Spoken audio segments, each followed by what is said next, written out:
Awal mula pemberontakan PETA. Sekitar 6 bulan jelang proklamasi kemerdekaan Republik Indonesia, atau tepat pada tanggal 14 Februari 1945, terjadi peristiwa bersejarah, sebuah peristiwa pemberontakan yang dilakukan sebuah batalion PETA, atau Pembela Tanah Air di Blitar, Jawa Timur. Pemberontakan itu dipimpin oleh Sudanko Supriyadi dan rekan-rekannya terhadap pasukan Jepang. Mereka adalah lulusan angkatan pertama pendidikan komandan peleton PETA di Bogor.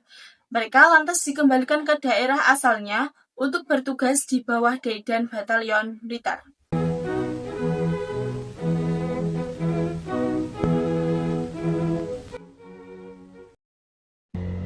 Rasa keprihatinan Supriyadi atas perlakuan Jepang kepada Blitar dan Indonesia pada umumnya.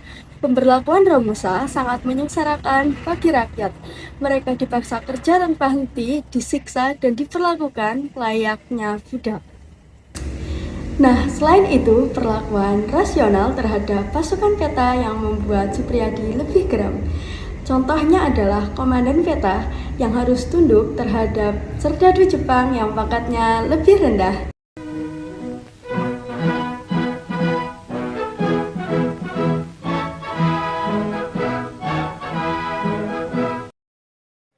Pada September 1944, Supriyadi mengadakan berbagai macam pertemuan rahasia untuk menyusun strategi pemberontakan.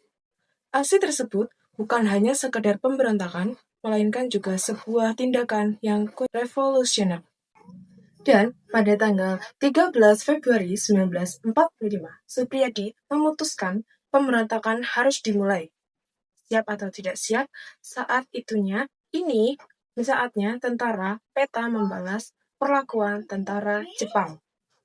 Banyak yang menilai pemberontakan ini belum siap, termasuk Soekarno. Dia meminta Supriyadi memikul tanggung jawab jika pemberontakan ini gagal.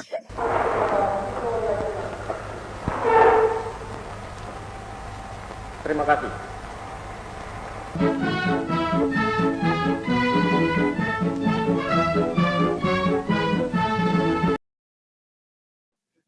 Pada 14 Februari 1945, dipilih sebagai waktu yang tepat untuk melaksanakan pemberontakan.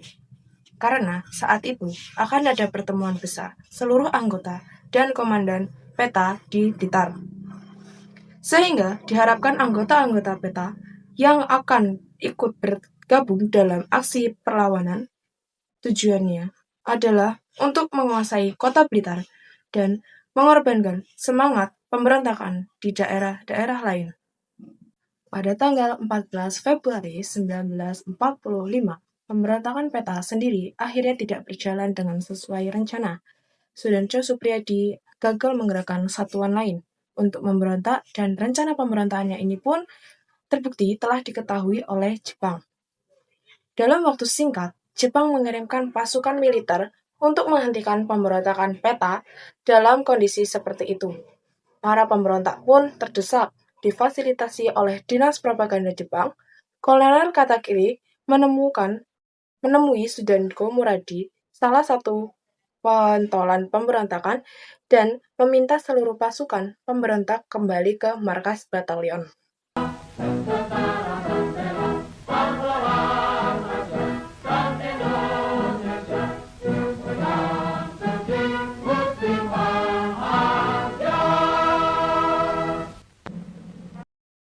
Setelah Indonesia merdeka, Sudanko Supriyadi diangkat oleh Presiden Soekarno sebagai Menteri Pertahanan dan Keamanan Republik Indonesia yang pertama.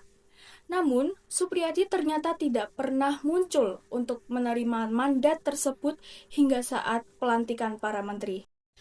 Pada akhir pemberontakan PETA, meski begitu, pemerintah Republik Indonesia tetap mengakui jasa-jasa Supriyadi dan akhirnya mengangkatnya sebagai salah satu pelopor kemerdekaan serta sebagai salah satu pahlawan nasional Indonesia. Untuk mengenang perjuangan pemberontakan tentara PETA, pimpinan Sudanko Supriyadi tepat di lokasi perlawanan didirikan monumen PETA yang terdiri atas 7 buah patung tentara PETA dalam posisi siap menyerang, di mana patung Sudanko Supriyadi diletakkan tepat di tengah monumen sebagai pemimpin pemberontakan PETA.